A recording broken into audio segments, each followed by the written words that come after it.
En 1914, los soldados de las armadas alemanas y británicas creían que su guerra sería una gran confrontación de barcos enormes.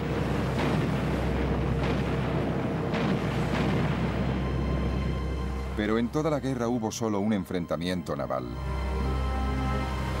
El resto de la guerra naval fue muy distinto de lo que se esperaba. Fue una guerra dominada por una nueva arma, el submarino. Los submarinos eran horribles, muy pequeños y muy vulnerables. Fue una guerra de bloqueos y hundimientos a gran escala, y que antes de la victoria final fue fuente de desengaños y desastres. Sobre todo fue una guerra de innovación y avances tecnológicos sorprendentes, desde los cielos hasta la profundidad de los océanos.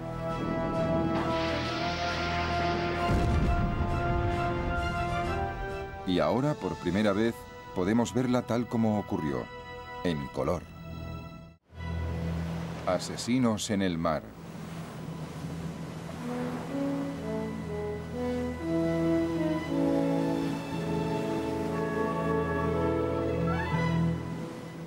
Desde la batalla de Trafalgar, la Armada británica había dominado los mares.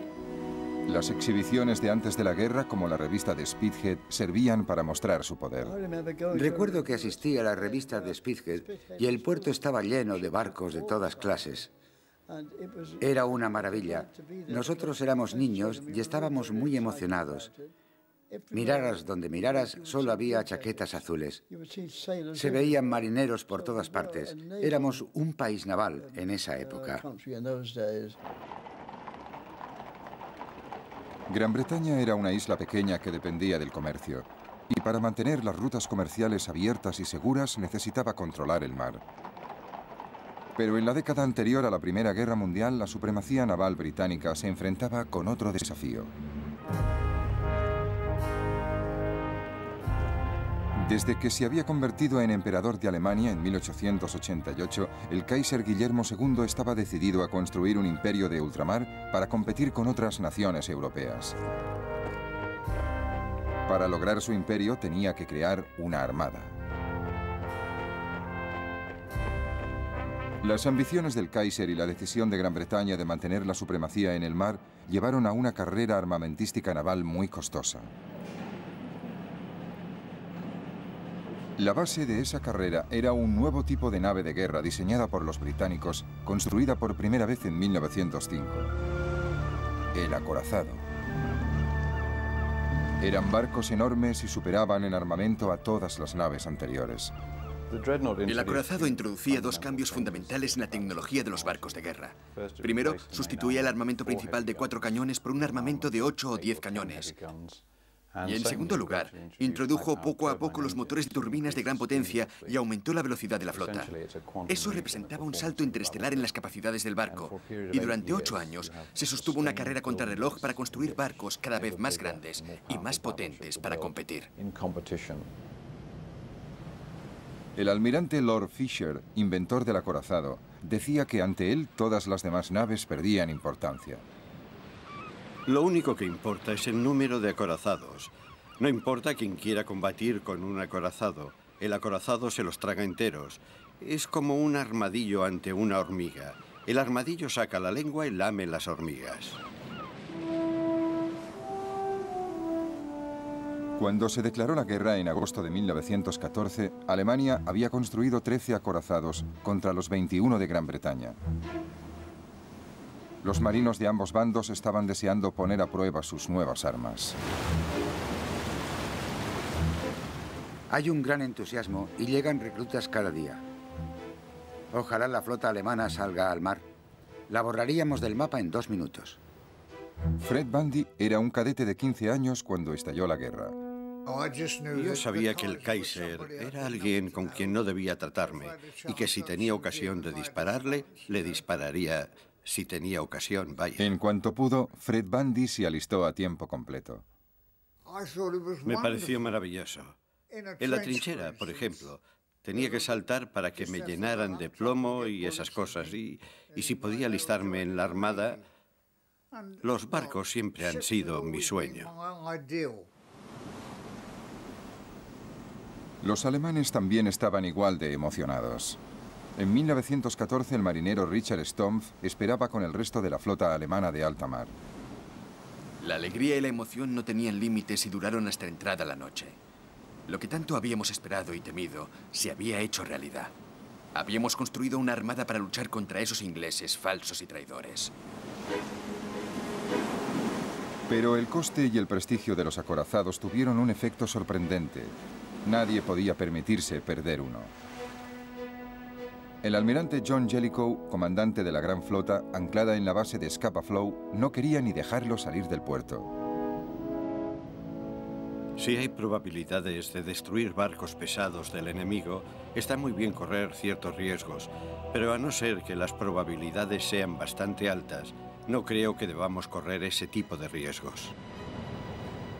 Su miedo principal era que si sacaba esa flota de combate tan carísima al mar y perdía una batalla, es posible que, tal como él decía, perdiera la guerra en una tarde. Así que teníamos dos flotas ancladas en los puertos, en sus cuarteles generales y bases oponiéndose mutuamente, y que, en cierto modo, estaban en punto muerto porque ni siquiera se hacían a la mar. Tuvieron tanto cuidado que hasta al cabo de 2 años de guerra, las flotas de ambos bandos no se enfrentaron en una batalla de verdad. Mientras los acorazados se quedaban en el puerto, el resto de la Armada Británica se dedicó a matar de hambre a Alemania organizando un bloqueo y cortándoles el comercio con el mundo exterior.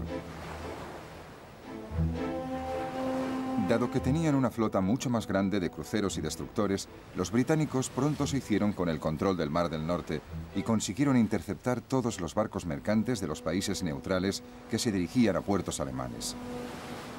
Los británicos, sencillamente, anclaban el barco neutral en uno de sus puertos y compraban el cargamento para su propio uso.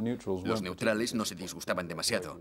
Se reducía el tiempo de viaje, volvían antes a casa y les pagaban todo el cargamento. Nadie se lo tomaba mal, solo los alemanes.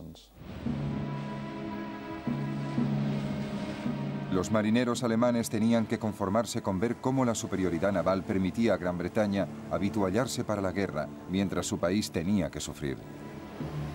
Cuando veíamos la cantidad de barcos que llegaban a Gran Bretaña, cuando veíamos cómo se esforzaba el enemigo en importar desde todos los puntos del planeta los materiales que alimentaban sus energías para luchar contra nosotros, es como si viéramos nuestra sentencia.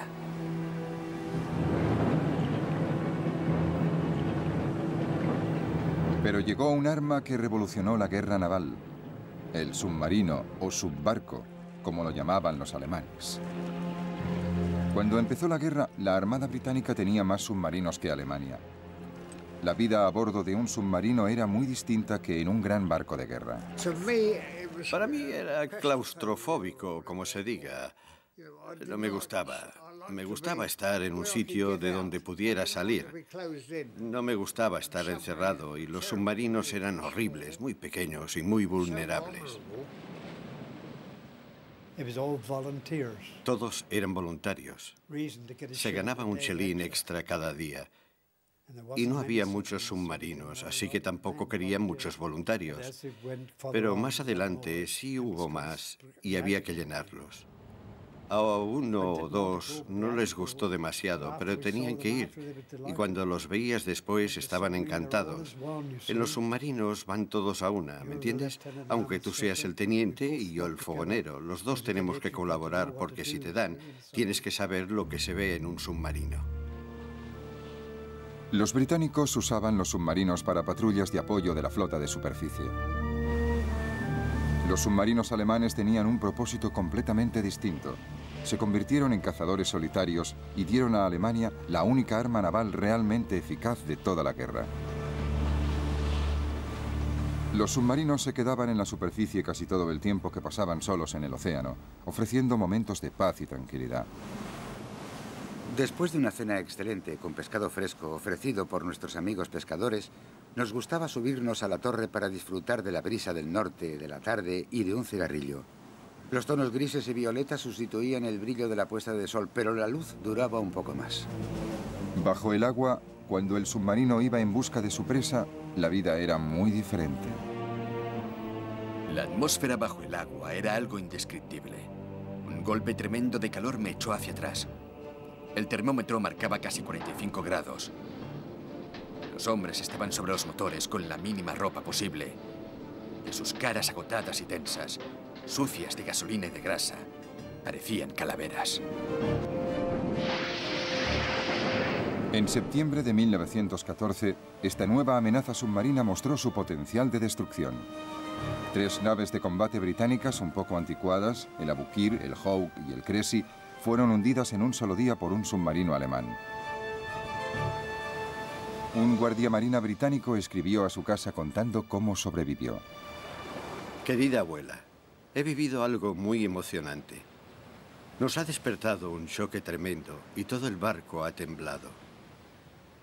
El Aboukir se hundió de repente y nos dejamos caer por la borda hasta el agua. Nadé hasta el Hawk y estaba subiendo a bordo cuando también lo atacaron y se hundió en 3 minutos. Entonces nadé hasta el Cressy y allí me dieron una taza de chocolate, pero cuando la terminaba lo hundieron también. Volví a saltar y me recogieron cuando llevaba 3 horas en el agua. Otros 1.400 marinos perdieron la vida. El submarino conseguía acercarse a su objetivo sin ser visto. Pero cuando se trataba de mercantes, el factor sorpresa pasaba de ser una cualidad única a convertirse en un problema legal y diplomático. Según las leyes internacionales, un barco de guerra atacante de cualquier bando debía dar señales de aviso a los mercantes para que se detuvieran, abordarlos e inspeccionar el cargamento. Si el cargamento resultaba ser una ayuda para el enemigo, el atacante estaba obligado a dejar que la tripulación mercante abandonara el barco sana y salva. Solo entonces podían hundirlo. Naturalmente, detener a los barcos y seguir todo el procedimiento robaba a los submarinos todas las ventajas que tenían al atacar barcos mercantes. Era un arma traicionera, un arma indigna de los británicos, como dijo un comentarista británico. Los comandantes de submarinos, frustrados, empezaron a saltarse las reglas, hundiendo barcos mercantes sin previo aviso, pero alegando que sus objetivos transportaban munición o incluso que eran los británicos quienes los hundían y no ellos. La propaganda alemana intentó convencer al mundo que seguían respetando la ley y que incluso remolcaban barcos mercantes hasta un puerto seguro. A principios de 1915, la farsa se acabó. El Kaiser y sus comandantes decidieron dar carta blanca a los submarinos. La guerra en las trincheras del frente occidental estaba en punto muerto. Los alemanes no lograban ningún avance contra los británicos y franceses en tierra. La única forma de avanzar era cortarle a Gran Bretaña las rutas comerciales que le daban la vida. El 22 de febrero, Alemania declaró la guerra submarina sin restricciones.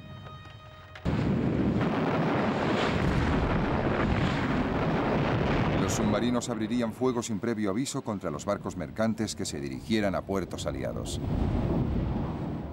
La guerra submarina sin restricciones era como un último recurso. Se decían, intentémoslo, a lo mejor funciona. Hay una cierta desesperación. Creo que la Armada alemana pensaba que no estaban consiguiendo lo que pensaban que conseguirían. No estaban luchando con acorazados, pero pensaban que si no hacían algo, los soldados del frente occidental dirían, ¿para qué estamos luchando y muriendo cuando la Armada no hace nada? Para las tripulaciones de los submarinos fue un alivio y una celebración. Por fin ha llegado. Se ha declarado la guerra submarina sin restricciones. Nos hemos librado de un peso que hemos cargado desde el día que estalló la guerra.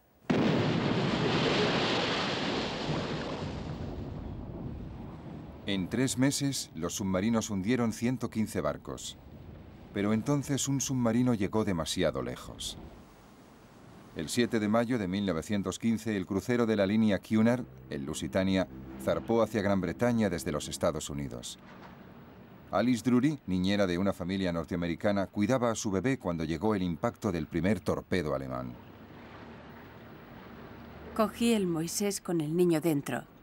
Stuart también estaba en la cabina y gritaba, «No quiero ahogarme, no quiero ahogarme».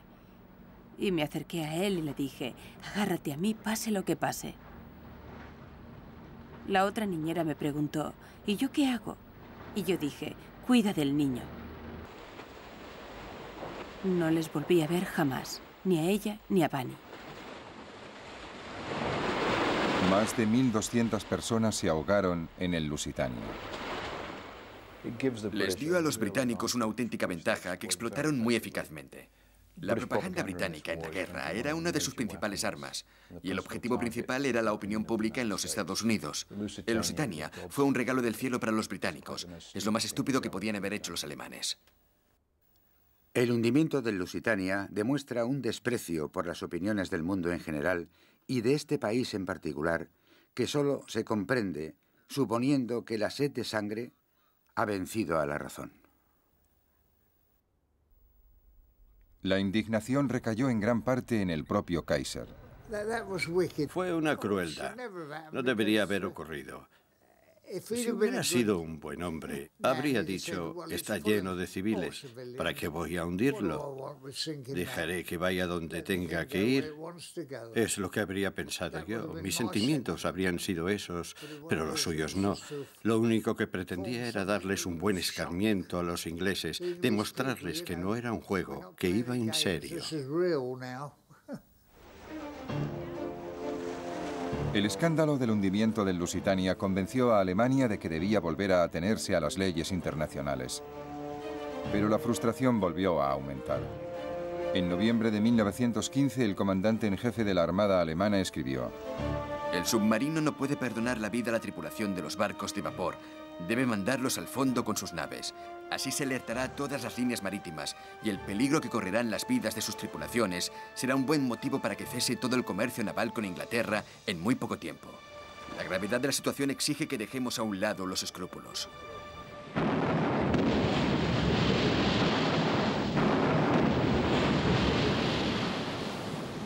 En febrero de 1916 volvió a desatarse la guerra submarina sin restricciones y la indignación también. Tal como se ha demostrado en las últimas semanas, no pueden usarse submarinos contra los barcos mercantes sin violar toda una serie de principios sagrados de justicia y humanidad. Nuestro comercio estaba sujeto a los ataques de un enemigo invisible. Un torpedo podía hundirles antes de que pudieran enviar una llamada de socorro o intentar escapar. Cruceros de línea, vapores mercantes, barcos de pescadores, hombres, mujeres y niños, todos estaban a merced del enemigo invisible. En la primavera de 1916, temiendo que los Estados Unidos se vieran provocados y entraran en la guerra, Alemania dio por acabada su segunda campaña de guerra submarina sin restricciones, durante la cual sus submarinos habían hundido 212 barcos.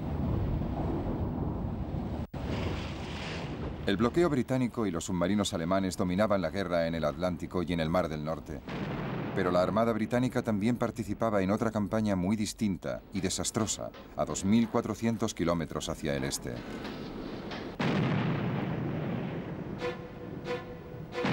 Cuando estalló la guerra, el hombre que estaba a cargo de la Armada Británica era el jefe primero del almirantazgo, Winston Churchill. Al ver que la guerra de trincheras en el frente occidental no iba a ninguna parte, Churchill creyó que la Armada ofrecía otra vía para ganar la guerra.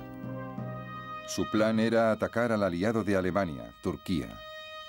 Winston Churchill decidió que un ataque sobre Turquía a través del estrecho de los Dardanelos obligaría a Turquía a retirarse de la guerra, permitiría a Gran Bretaña suministrar armas a Rusia y ayudaría a vencer a Alemania quitándole a sus aliados.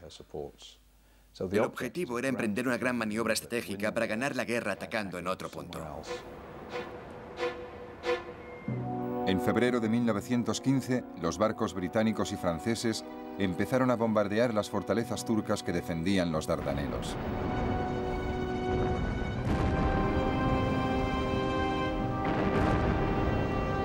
Pero esas naves de combate anticuadas, anteriores a los acorazados, se llevaron una sorpresa muy desagradable. Los turcos habían colocado una fila de minas justo por donde iba a maniobrar la flota aliada, las anticuadas naves de combate francesas y británicas. El resultado fue que se hundieron 3 barcos, se perdieron cientos de vidas y el prestigio británico sufrió un duro golpe. Los marinos aliados se dieron cuenta de que eran un blanco fácil. Hoy nos hemos enfrentado a la muerte, pero gracias a la bondad divina volvimos sin sufrir bajas. Aunque la mayoría de los marinos no pensaron que fuera gracias a la bondad divina, sino que llevábamos 3 botes salvavidas a bordo. Los dragaminas intentaron limpiar el campo de minas. Lo consiguieron solo en parte, pero finalmente los fuertes quedaron silenciados.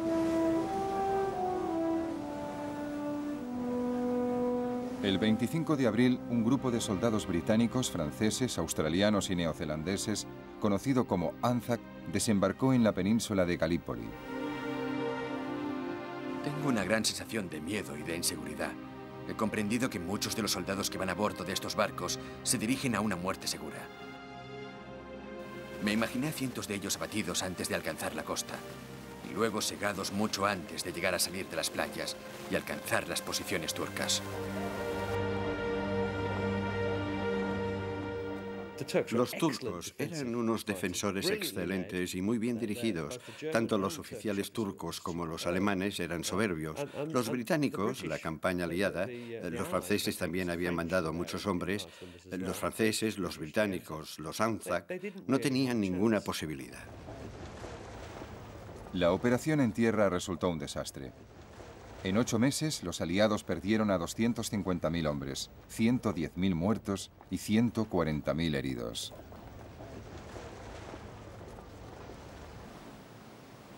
En enero de 1916 se evacuó a las tropas. Churchill se vio obligado a abandonar su cargo. Después del fracaso de la ofensiva de Galípoli, Gran Bretaña y sus aliados no volvieron a intentar ninguna otra gran ofensiva marítima en toda la guerra. Fue la última gran operación anfibia. Eso significa que la lucha se centró en el continente europeo y que todos los combates se libraron en tierra. A diferencia del ejército, parecía que la marina tendría una guerra tranquila. Vigilancias, bloqueos y los detalles de la vida a bordo. No podían traer bastante agua para que se bañaran todos, así que no pudimos bañarnos. Teníamos un barreño de agua y nos la echábamos por encima como los pájaros. Pero los oficiales sí se bañaban y el comandante les ponía una marca negra para que los oficiales jóvenes no se bañaran demasiado. La monótona rutina diaria de guardia, descanso, otra guardia y el único consuelo, el más habitual. Teníamos un corneta que destilaba licores y nosotros íbamos y llenábamos la petaca de ron. Nos pasamos toda la Primera Guerra Mundial tomando ron. Luego cenábamos y había que limpiarlo todo, pero estaba todo sucio y pegajoso. Os digo una cosa. En todos los barcos, hasta en los de combate, había cucarachas y esas cosas. Así que vivías con las cucarachas y para mí, que ellas llevaban una vida más pura que nosotros.